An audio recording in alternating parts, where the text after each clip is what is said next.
लेकिन इस बीच एक और जानकारी आपको देते हैं। पुतिन जिस विमान और जिस कार से दिल्ली आ रहे हैं उसके बारे में भी आपको जानना चाहिए। उसके बारे में जो जरूरी बातें हैं वो आइए आपको बता देते हैं। पुतिन का अचूक सुरक्षा कवच है ये, और पुतिन को देखिए किस तरह से अचूक सुरक्षा कवच क्या है उनका। IL-96 3000 प्यू विमान से वो आएंगे, उड़ते हुए सैन्य मुख्यालय के तौर पर इसकी पहचान है। इस विमान का वो इस्तेमाल करेंगे भारत आने के लिए। ट्रंप के एयरफोर्स 1 से इसकी तुलना की जाती है कि ये उसी तरह का एक उड़ता हुआ मुख्यालय है। सुरक्षा व्यवस्था बेहद मजबूत होती है। इस विमान की भी जो सुरक्षा व्यवस्था है उसको सुनिश्चित किया जाता है जब वो एयर ट्रैवल करते हैं। रूस अपना पूरा मोटरकेड भी लाएगा, तो मोटरकेड भी आएगा। जिस गाड़ी में वो सफर करेंगे वो मोटरकेड भी रूस से ही आएगा।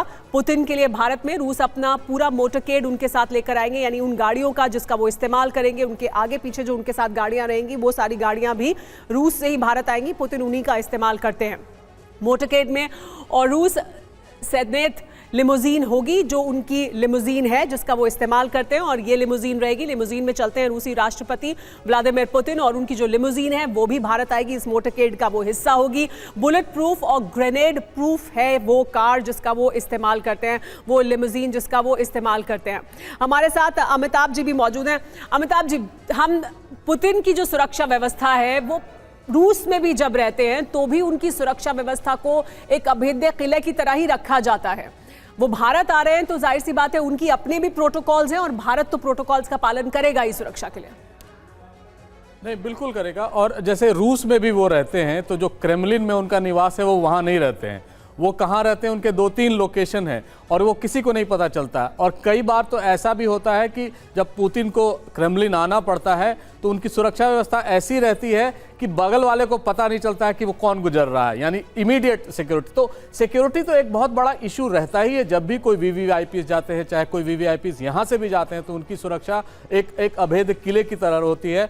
और खासकर वो जब nuclear button, so called nuclear button control करते हैं रूस का, तब तो और भी सुरक्षा और कम्युनिकेशन सिस्टम्स पुख्ता होती हैं। सुमेरा जी, तो एक इशू है, लेकिन इसके अलावा अब पुतिन जब यहां पर आ रहे हैं तो जाहिर सी बात है ट्रेड भी होगा यहां पर टेबल पर, जिस पे बात होगी। और भारत और रशिया के बीच ट्रेड देखें तो बिल्कुल भी इंडिया के पक्ष में तो नहीं है। निनाद सेठ मुझे उस दिन बता भी रहे थे कि देखिए $68 बिलियन का ट्रेड है और $63 बिलियन का भारत उस रशिया से इंपोर्ट करता है।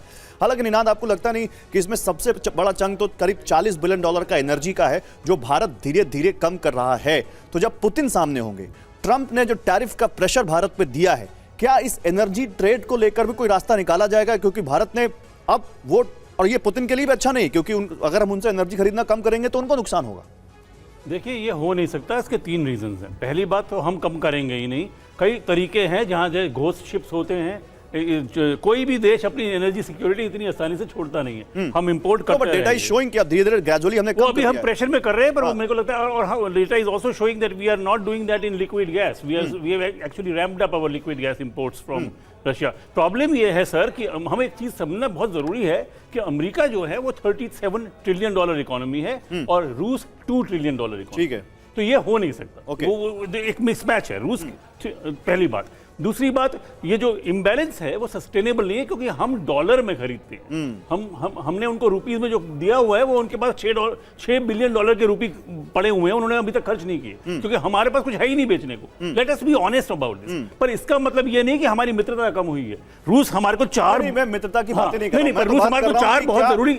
ट्रंप का जो प्रेशर है, मैं आ रहा हूं उस पर अमिताभ जी, ट्रंप का जो प्रेशर है ये भी टेबल पे होगा, जरूर बात होगी दोनों देशों के बीच। तो इस प्रेशर को कैसे मिटिगेट किया जाए, क्योंकि देखिए मल्टीपोलर वर्ल्ड में भारत एक टाइट रोप पे चल रहा है। अमेरिका के इतने प्रेशर के बाद अगर पुतिन आ रहे हैं तो जाहिर सी बात है ट्रंप बहुत खुश नहीं होंगे। तो क्या स्टैंड हो सकता है? देखिए, ट्रंप वो सारी चीजें करेगा या वेस्ट वो सारी चीजें करेगा कि रूस के साथ व्यापार नहीं हो और रूस को पैसे नहीं जाए, जो कहते हैं ब्लड मनी ज़ेलेंस्की।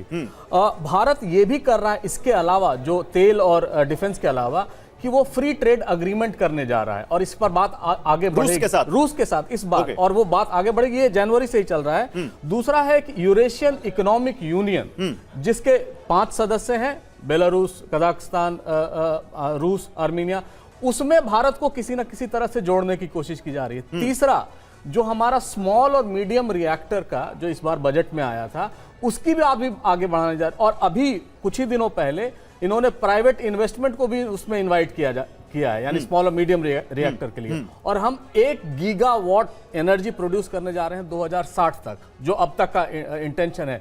उसमें भी रूस के पार्टिसिपेशन का होगा। सीईओ जो रोसाटॉम के हैं, वहां की न्यूक्लियर एनर्जी जो है कॉर्पोरेशन, उसके अध्यक्ष भी आ रहे हैं। तो यानी ये बहुआयामी डील होगा, न कि सिर्फ डिफेंस ट्रेड। और हम ये भी करने जा रहे हैं कि हमारा ऑब्जेक्टिव था कि 2025 तक हम $30 बिलियन ही ट्रेड कर पाएंगे। यूक्रेन युद्ध के पहले तेल खरीदने लगे तो बढ़ गया, अब वो $100 बिलियन 2030 तक करने जा रहे हैं। चलिए ठीक है, $100 बिलियन का हमारा जो एम है, क्या ये एनर्जी से पूरा होगा? कुछ भारत एक्सपोर्ट करेगा? क्या बात होगी ट्रेड को लेकर? इस पर भी हम आपको रिपोर्ट करते रहेंगे, लेकिन लगातार क्योंकि और भी खबरें आ रही हैं।